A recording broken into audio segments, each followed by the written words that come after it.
Santa is a representation of the devil, and just taking the dualistic nature of Santa, which I came to realize recently, even with the name Santa Claus, the word Santa is an anagram of Satan, and the word Claus is an anagram of Lucas. So you've got that whole dark and light paradigm, the dualistic paradigm of Father Christmas. And you can even see in these ancient depictions, in this ancient artwork, Saint Nicholas with the three children of Saturn for Saturnalia. Saturnalia being the name of the festival that was celebrated in the winter solstice in ancient Rome, where people let loose and they drank too much and eat too much. Nothing similar to Christmas at all. And so as you can see here, Saint Nicholas is quite clearly linked, affiliated with the ancient Roman god Saturn.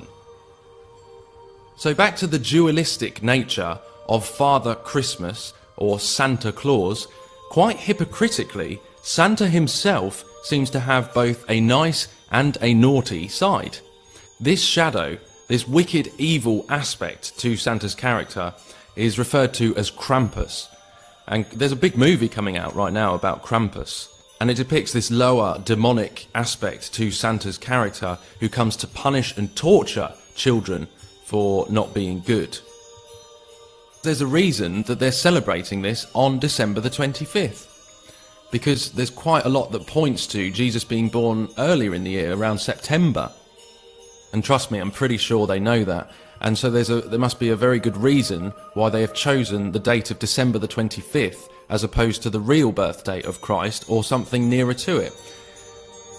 Well, the reason being is because December the 25th is the birthday of many, many Babylonian pagan gods, and this whole pagan festival is actually masquerading as light to many Christians.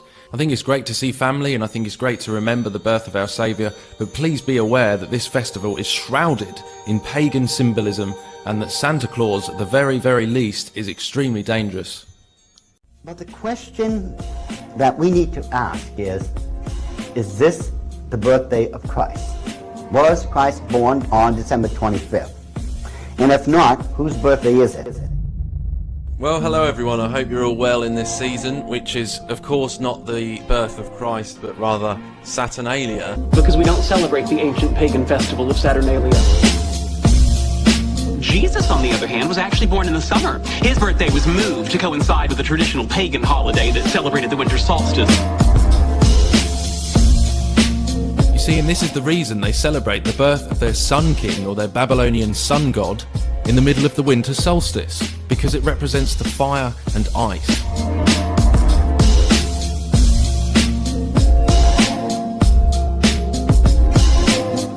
Now, part of the practice of Christmas is, from the old country, the person known as the Holly King.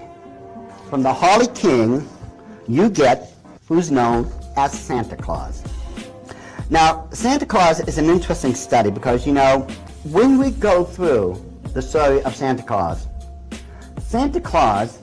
is actually supposed to be all-knowing. I mean, think about this.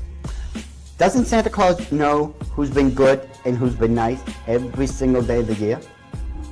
That's one of Santa Claus's ability.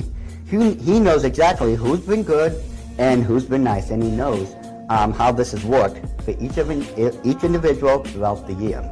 Has the ability of being omnipresent, or just about, because on the night of Christmas, is he not able to traverse the entire world and literally just about be everywhere at the same time and drop off who knows how many billions of presents? Well, at least that's what the story tells us. Because we don't celebrate the ancient pagan festival of Saturnalia.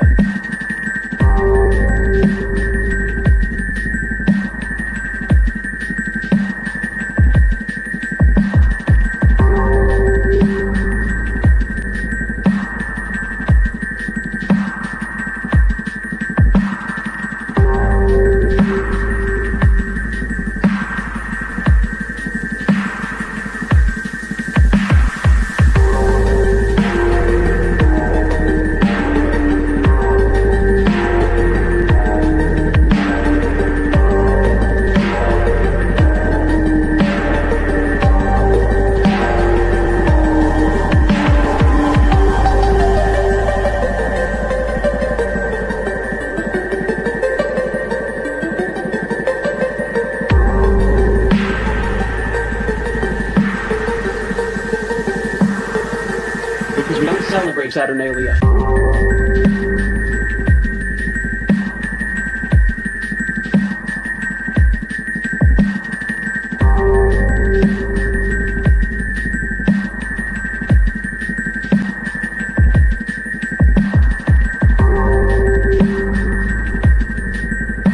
In the pre-Christian era, as the winter solstice approached and the plants died, pagans brought evergreen boughs into their homes as an act of sympathetic magic.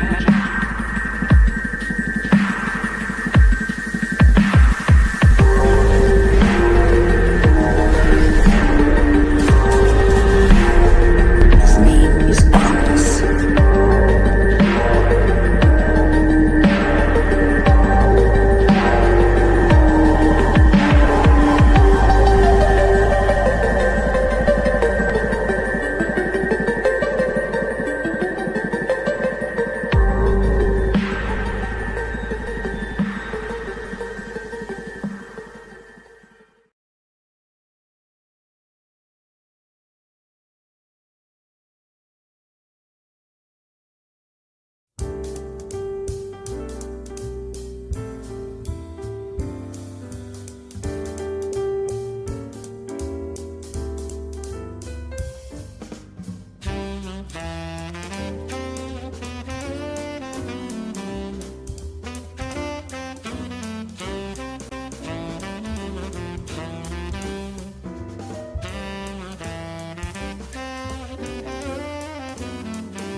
Symbolism is a very effective tactic that Satan uses to communicate with his demonic agents.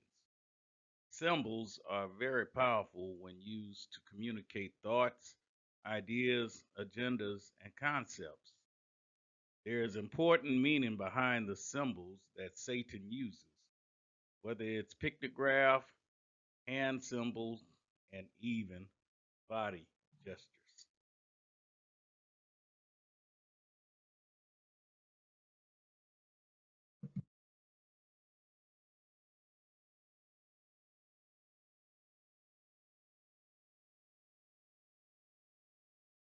So, what symbolism does Satan use to trap the imagination of men and tips us off to the fact that Christmas is a pagan holiday?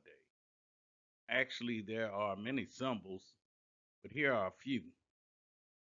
First, we have Santa and the reindeer, Christmas tree, and the Yule log.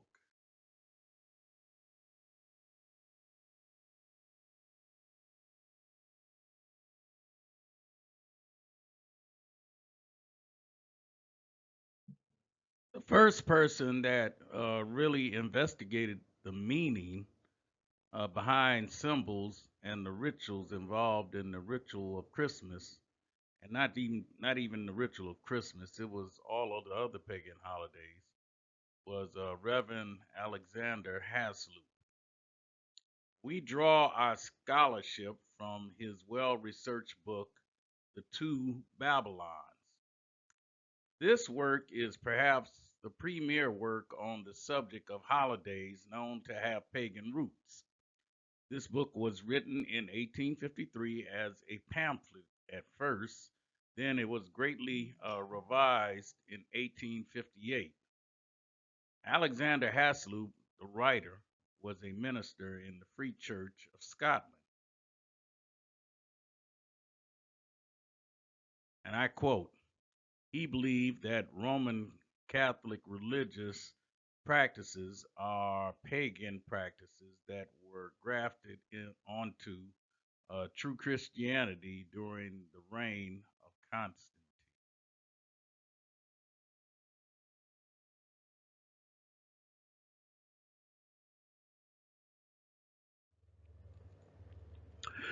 So now we've already discussed the date of December 25th.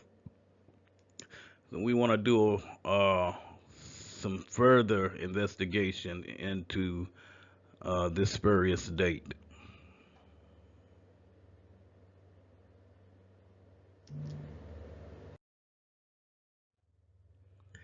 Now, as you remember from our previous slide presentation, all the pagan gods, along with the mother and child motifs, were born on December 25th. This also included the god Horus, Helios, and Apollos.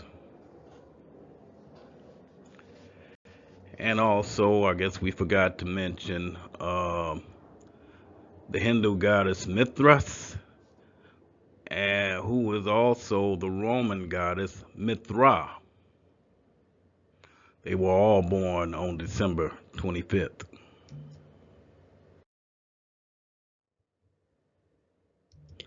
And also the December 25th date, as we have shown in our previous slide presentation, is connected to Nimrod and Semiramis and the mother and child worship, which was shown to originate in Babylon.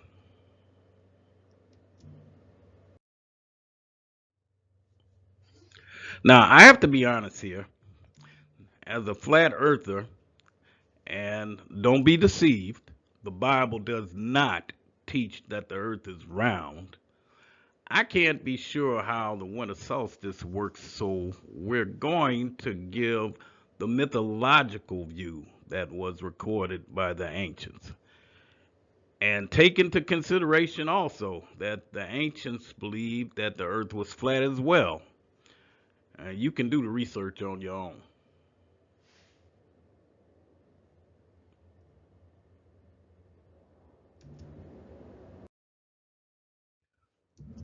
Now, according to mythology, the winter solstice around the time of December 25th is the day that the sun is at its highest peak, which the ancients believed that the sun was gaining its dominion and conquering the night.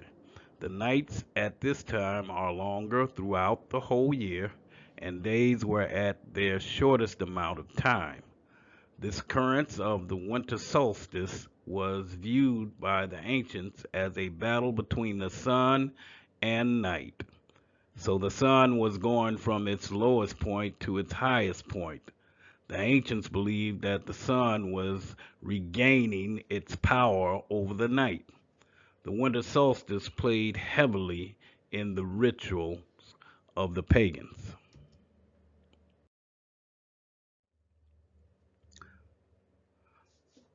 So now we take a look at uh, this day that was called Yule Day. Yule Day proves at once its pagan and Babylonian origins. Yule is the Chaldean name for an infant or little child. And as the 25th of December was called by our pagan Anglo-Saxon ancestors, which we're not related to. We're Hebrews. We're not Anglo-Saxon. Yule Day, or the Child's Day, and the night that preceded it, Mother Night, long before they came in contact with Christianity that sufficiently proves its real character. Alexander Hislop's The Two Babylons, page 87.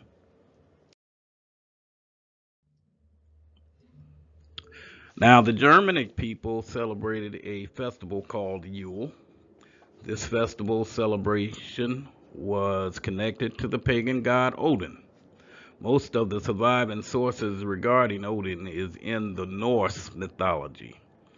Odin is associated with wisdom, healing, death, royalty, the gallows, knowledge, war, battle, victory, sorcery, poetry, frenzy, and he is depicted as the husband of the goddess Frigg.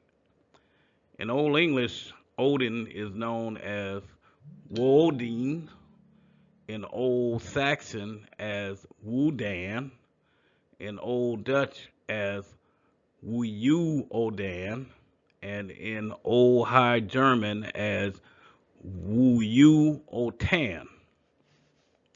And pretty much all these ancient names mean Lord of Frenzy or leader of the possessed.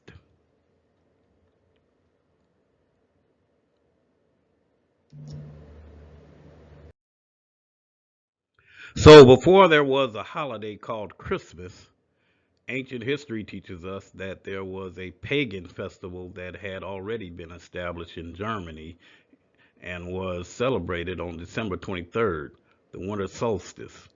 This festival was called Yule, which involved dragging the largest log into the home and setting it on fire for warmth because the winter months were so brutally cold during that time of year.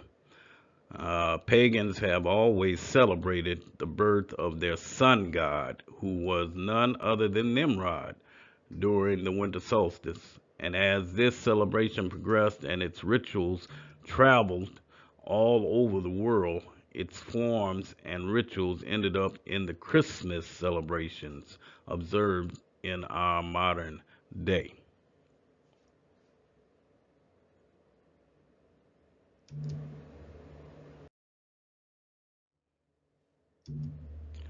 Fact,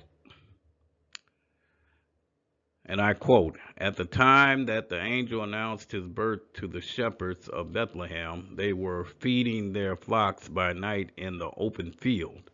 Now, no doubt, the climate of Palestine is not so severe as the climates of this country, but even there, though the heat of the day be considerable, the cold of the night from December to February is very piercing.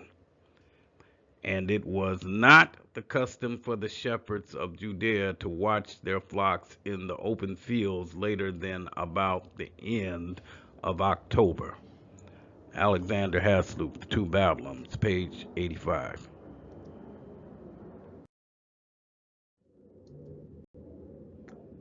In other words, the shepherds in Palestine would not be grazing their sheep in the dead of winter. So Christ's birth could not have been in the winter. At the birth of Christ, every woman and child was to go to be taxed at the city whereto they belonged, whither some had long journeys, but the middle of winter was not fitting for such a business, especially for women with child and children to travel in. Therefore, Christ could not be born in the depth of winter. Alexander Haslup, Two Babylons, page 85.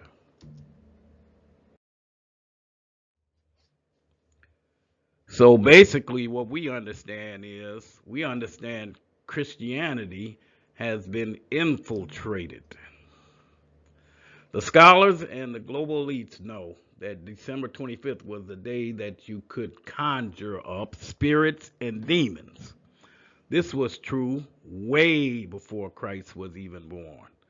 What Satan has done is infiltrated Christianity and brought in all those rituals and rites that pertain to him and his worship.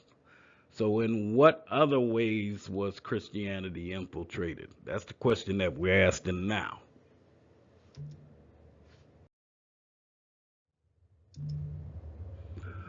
The festivals of Rome.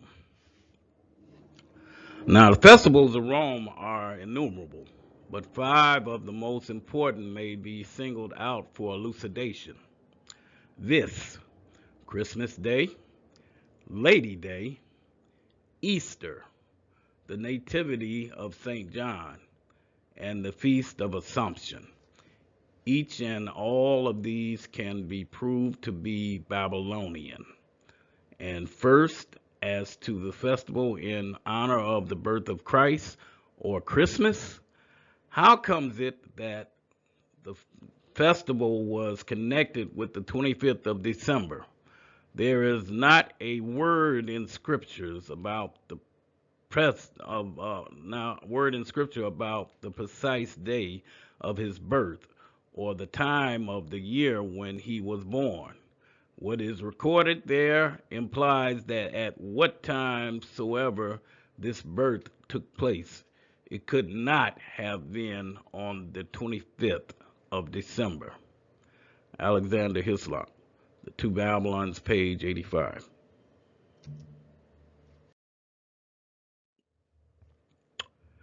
The Christmas, the anniversary of the birth of Christ and its observance, celebrated by most Protestants and by Roman Catholics on December 25th. By Eastern Orthodox churches on January 6th, and by the Armenian Church on January 19th.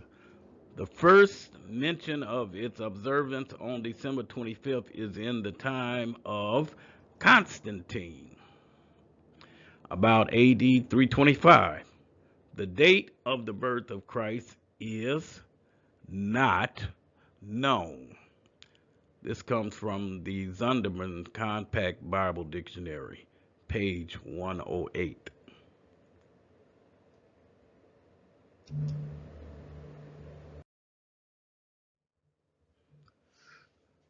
The government, which are controlled by the elites, know for a fact, as well as Bible scholars, that the date of Christ's birth is not known.